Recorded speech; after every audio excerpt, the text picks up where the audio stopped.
आज की स्टोरी शायद मेरी ज़िंदगी की सबसे इंस्पिरेशनल स्टोरीज़ में से एक है, जिसकी वजह से मैं यहाँ पे चाहता हूँ कि मैं आपके साथ शेयर करूँ। एक कंडीशन इमेजिन करते हैं अपनी ज़िंदगी में। मान लीजिए हमारी ज़िंदगी बड़ी हँसती खेलती मज़े में चल रही है। हम रात को आराम से सोए हैं और जब हम सुबह उठे हैं तो हमारे घर का एक सदस्य, हमारा डियरेस्ट वन, हमें डेड हालत में मिला है। मतलब रात को सोए थे सब ठीक ठाक, सुबह हमारे किसी परिवार के सदस्य की, जिससे हम बहुत ज़्यादा प्यार करते हैं, मान लीजिए मृत्यु हो जाए। और वो मृत्यु भी जवान हो, मतलब ऐसा नहीं है कि कोई 70-80 साल का कोई बंदा हमारे फैमिली में से हो, कोई 20-25 साल की कोई डेथ हमारे घर में हो जाए। सोचिए उससे कॉप अप करना, उससे बाहर निकलना कितना मुश्किल होता होगा या कितना समय लगेगा।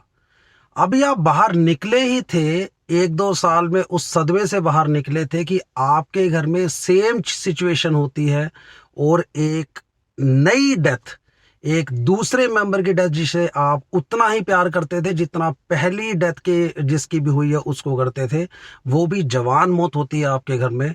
और एक सदमा आपकी ज़िंदगी में और आ जाता है और बड़ा मुश्किल है उससे निकलना।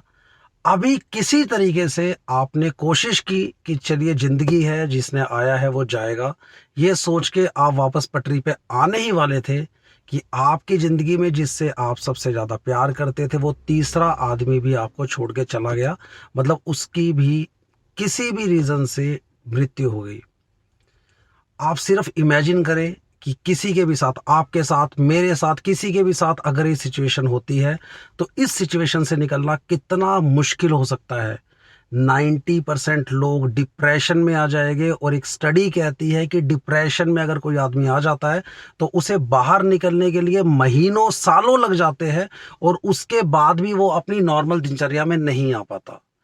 ये जो मैंने आपको स्टोरी सुनाई है, ये सिर्फ एक इमेजिनरी स्टोरी नहीं है, ये एक्चुअल में ये पूरा बीता हुआ है। हमारी जो नई राष्ट्रपति निर्वाचित हुई है या नई राष्ट्रपति चुनी गई है, श्रीमती द्रौपदी मुर्मू की ज़िंदगी में। मैं माफ़ी चाहता हूँ अगर मुझसे नाम में कोई गलती हुई हो, वैसे मैंने ट्राई किया है कि मैं सही प्रोनाउंस कर सकूं। थोड़ी सी इनकी स्टोरी देखते हैं। मुझे बहुत इंस्पिरेशनल लगी। मुझे नहीं लगा कि मैंने आज से पहले इतनी इंस्पिरेशनल स्टोरी सुनी होगी कभी। तो 2009 में इनके बड़े बेटे की एक अकस्मात मृत्यु हो जाती है। मतलब वो शाम को जाता है और अपने दोस्तों के साथ, जब शाम को जब वो वापस आता है, द्रौपदी मुर्मू जी का बड़ा बेटे की बात कर रहा हूँ मैं, तो उसे थोड़ा सा अनहेल्दी फील होता है। वो सो जाते हैं और सुबह तक उनकी डेथ हो जाती है। अभी अपने बेटे की मृत्यु के गम से बाहर नहीं निकल पाई थी। 2009 में पहले बेटे की मृत्यु हुई। 2013 में उनके छोटे बेटे की, जिसकी भी उम्र 20-22 साल के आसपास थी या 25 साल के आसपास थी, रोड एक्सीडेंट में मृत्यु हो गई। द्रौपदी मुर्मू जी के दो बेटे थे। एक 2009 में डेथ हो गई, उसकी भी जवानी में मौत हुई। 2012 में दूसरे बेटे की मृत्यु हो गई।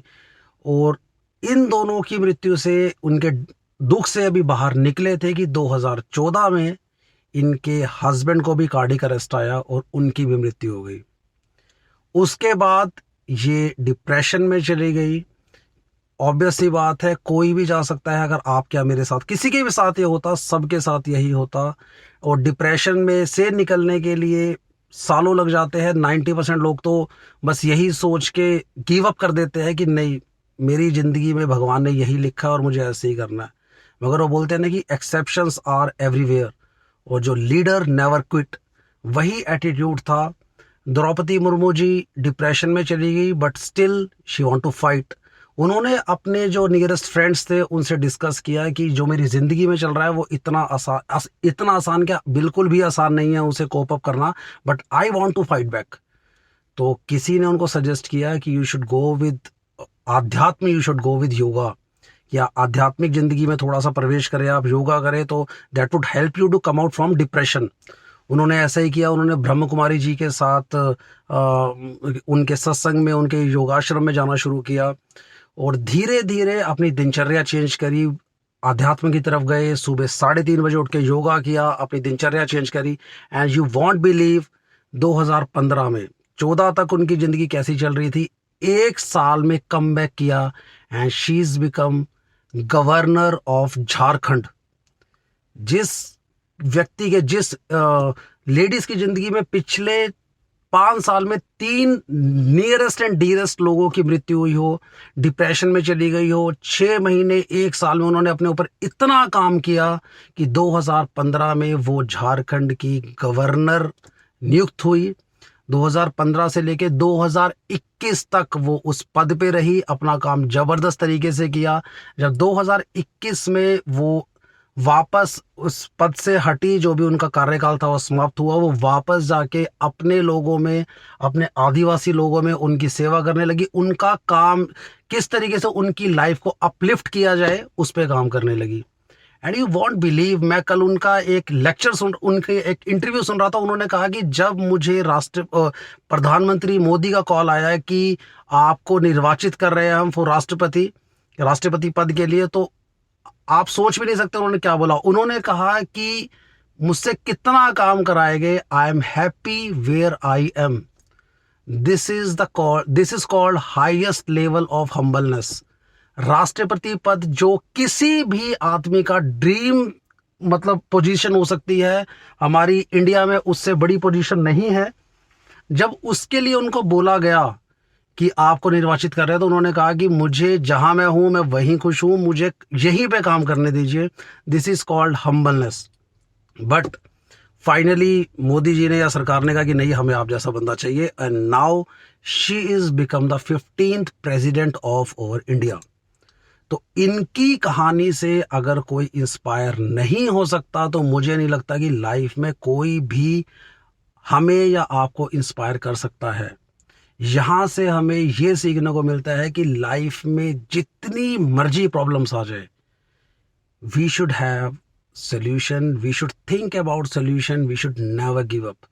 हम क्या करते हैं, लेट सपोज मैं जॉब में हूँ या मैं किसी काम में हूँ, थोड़ा सा बैड फेस आता है एंड वी बिकम डिप्रेस, और हम सोचते हैं नहीं यार ये हमारे लिए नहीं है, या हम तो जिंदगी में मरने के लिए बने हैं या स्ट्रगल करने के लिए बने हैं, we can't do anything extraordinary. But she proved कि अगर आप चाहते हैं तो आप कर सकते हैं।